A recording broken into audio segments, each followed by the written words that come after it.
Delegazzjoni tal-Partit Nazzjonalista mmexxija mill-kap tal-Partit Nazzjonalista Alex Borg tinsab fi Brussell għal żjara uffiċjali organizzata mill-kap tad-delegazzjoni tal-Partit Nazzjonalista fil-Parlament Ewropew David Casa.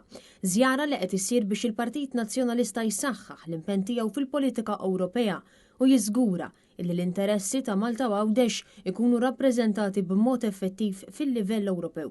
L-impenji ta' tlieta bdew b'laqgħa mal-President tal-Parlament Ewropew Roberta Metsola, segwita minn laqgħa mad-delegazzjoni tal-Partit Nazzjonalista fil-Parlament Ewropew. Alex Borg kompla bil-laqgħat tiegħu mal-President tal-Partit Popolari Ewropew Manfred Weber u mal-Viċi President u Chief Whip tal-EPP Jeroen Lenaers, fejn ġie diskuss kif il-Partit Nazzjonalista qed ikompli jsaħħaħ l-irwol tiegħu bħala forza kredibbli u proattiva fil-politika Ewropea.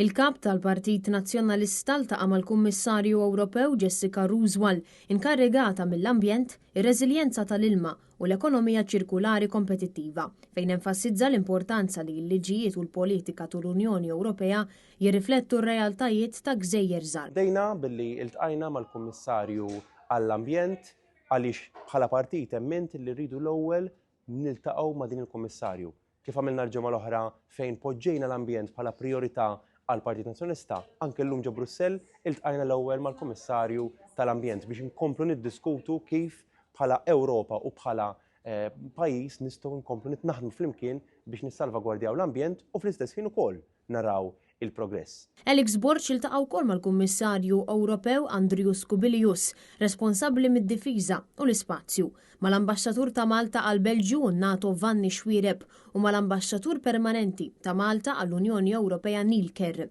Il-kap tal-Partit Nazzjonalista tenna li Malta trid tkun aktar involuta fl-opportunitajiet illi toffri l-Unjoni Ewropea fl-ispazju u l-innovazzjoni. Fis-settur tad-difiża huwa saħaq li Malta għandha żomm in-newtralità kostituzzjonali tagħha fil-kooperazzjoni ma' stati membri oħra fit-tisħiħ tal-paċi u s-sigurtà Ewropea. Illum bi-pjaċir qiegħed hawnhekk wara l-ewwel parti ta' żjara tal-kap tal-Partit Nazzjonalista, l-ewwel żjara uffiċjali tiegħu fi Brussell. Kellna diversi laqgħat importanti, naturalment kellna delegazzjoni kbira wkoll naħseb hija waħda mill-ikbar delegazzjonijiet illi qatt tattendew mal-kap, flimkien mal-kap kien hemm ix-Shadow Minister Beppe Fenekadami, flimkien mas-Segretarju Internazzjonali tal-Partit Beppe Gallia u naturalment Roberta Metsola, Peter Agius u jiena bħala delegazzjoni tal-Partit Nazzjonalista. Il-kap tal-Partit Nazzjonalista kellu wkoll skedat illi jiltaqa' mal-Maltin li jaħdmu fi Brussell f'attività soċjali organizzata mill-Europarlamentari Peter Agius. Din iż-żjara fil-Belġju hija anka preparazzjoni għas-summit tal-Partit Popolari Ewropew illi l-kap nazzjonalista Alex Borg mistenni jattendi għalih għall-ewwel darba l-ġimgħa d-dieħla. Jakkumpanjaw lill-kap tal-Partit Nazzjonalista fi Brussell hemm il-kelliem tal-Oppożizzjoni għall-affarijiet barranin Beppe Fenekadami u s-Segretarju Internazzjonali tal-Partit Nazzjonalista Beppe Gallia.